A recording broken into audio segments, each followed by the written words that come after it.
Bonjour à toutes, c'est Shukshukada. Aujourd'hui, je vais vous montrer une petite vidéo comparative entre un PC et une Xbox One et une PS4.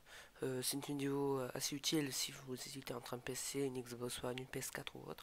On va plutôt faire un comparatif matériel, c'est-à-dire aller le rendu réel des graphismes. On va juste voir quel est le matériel le plus puissant et les fonctions. Vous allez voir après.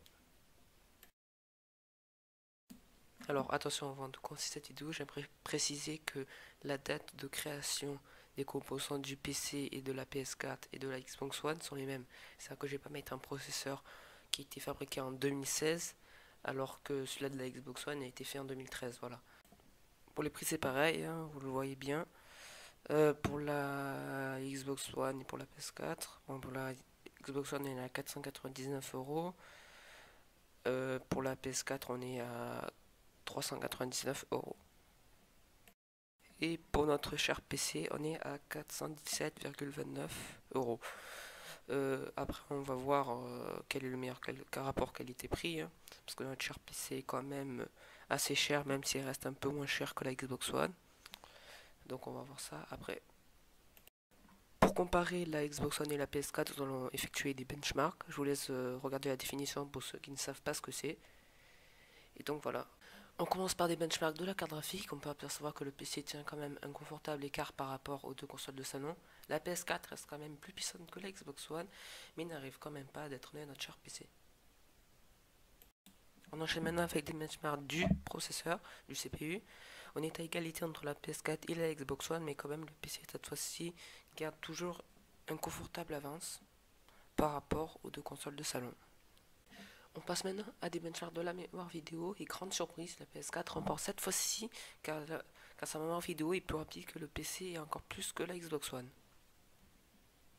On passe maintenant à le coût moyen d'un jeu sur PS4, sur Xbox One et sur PC. Visiblement sur PC, le coût moyen d'un jeu est... Enfin, le jeu coûte moins cher. Je ne saurais pas comment vous expliquer. Voilà, c'est comme ça. Et on passe maintenant au critère le plus important, c'est le prix. La PS4 reste moins chère. Très sincèrement, pour ceux qui n'ont pas trop les moyens de s'acheter tout simplement une console de jeu, je vous recommande la PS4. Elle est plus puissante que la Xbox One, mais après, si vous préférez la Xbox One parce que c'est plus simple, ou je sais pas moi, il y a des jeux comme Halo ou Forza que vous adorez, ben, prenez la Xbox One, hein. Mais donc voilà. Mais après sur PC bien sûr il y a beaucoup plus de jeux, il y a des jeux gratuits, on peut faire plus avec un PC, on peut faire plus que jouer, hein, tout simplement, on peut aller sur internet et tout, même si on peut le faire sur une PS4 ou sur une Xbox One, mais ça ne vaudra pas l'expérience de navigation sur un PC. Voilà, je rentrerai plus dans les détails après, mais voilà, je vous ai fait un petit résumé de ce que je pense. Alors j'entre maintenant dans le vif du sujet. Qu'est-ce que je dois choisir? Alors si vous aimez ajouter des mods dans vos jeux, si vous êtes un youtubeur tout simplement, hein, que vous voulez pas vous emmerder avec un HDP vers tout ce qui suit et tout, et que vous aimez faire des montages, je vous recommande vraiment un PC. Un PC aussi si vous voulez faire plus qu'avec une PS4 ou une Xbox One, hein, parce que de toute façon un PC ça sert toujours, hein, pour Word, Excel, tout ce qui suit, vous ne pourrez jamais le faire sur une PS4 et une Xbox One, et vous pourrez jamais le faire, hein, même avec la Xbox One 3000 ou la PS4 3800. Non, non, non. Une PS4 et une Xbox One, ça sert uniquement plutôt qu'à jouer, hein. Bon, ça sert aussi peut-être de Media Center pour regarder des films ou quoi, pour lire des DVD, mais avec un PC aussi, hein. Avec un PC, les possibilités sont infinies tout simplement.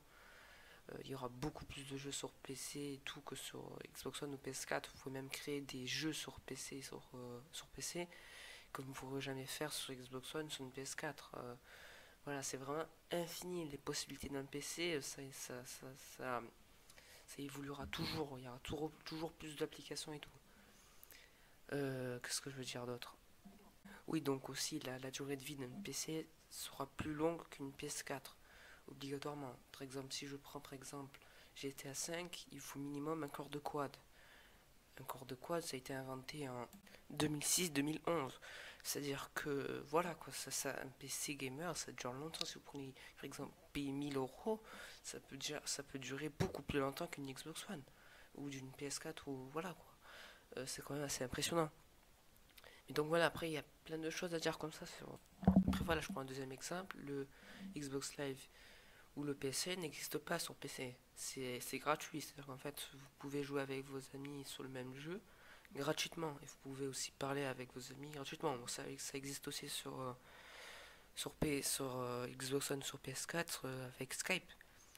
Mais donc voilà. Après, il y a plein d'autres exemples à dire comme ça. Mais après, si vous êtes accroché à la Xbox One ou à la PS4, et à cette certaine simplicité, il existe aussi SteamOS qui transforme notre PC en PS4 ou en Xbox One. C'est-à-dire que ça sera beaucoup plus simple à, par exemple, installer les jeux, même si c'était déjà simple.